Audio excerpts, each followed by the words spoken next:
بسم اللہ الرحمن الرحیم۔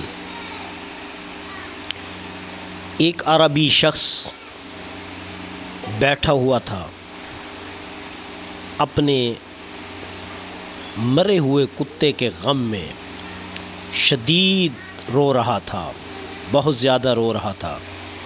کسی نے پوچھا کہ اے عربی کیوں رو رہے ہو؟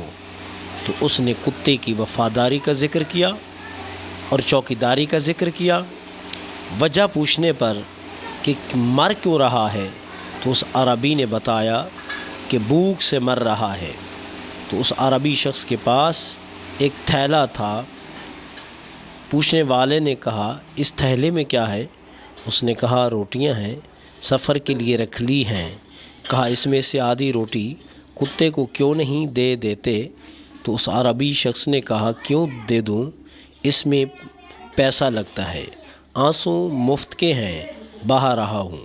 پوچھنے والے نے بڑی لعنت و ملامت کی۔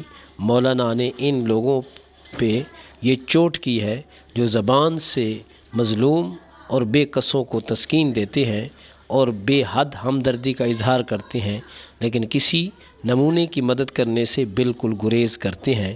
یہ صحیح معنوں میں منافق لوگ ہوتے ہیں، خواہ کتنے ہی عبادت گزار کیوں نہ ہوں۔ اس پوچھنے والے نے عرب پر لعنت و ملامت بھیجی کہ تیرے لیے روٹی آنسو سے زیادہ بہتر ہے۔ تو کسی نے خوب کہا ہے گرگ دریابد ولی را بہ بود، زاں کے دریابد ولی را نفس بد۔ ولی کے پاس اگر کوئی بھیڑیا چلا جائے تو یہ زیادہ بہتر ہے اس برے نفس سے جو ولی کے پاس جائے۔ تو اس حکایت سے ہمیں یہ سبق ملتا ہے کہ جو لوگ ہمدردی کا دعویٰ کرتے ہیں تو پھر اس پر عمل بھی کریں، جو لوگ وفاداری کا دعویٰ کرتے ہیں تو اس پر پھر عمل کریں، وہ عمل کر کے دکھائیں۔ چھڑا ہمدردی اور وفاداری کا زبان سے دعویٰ نہیں ہونا چاہیے، بلکہ ایک عملی صورت بھی ہونی چاہیے۔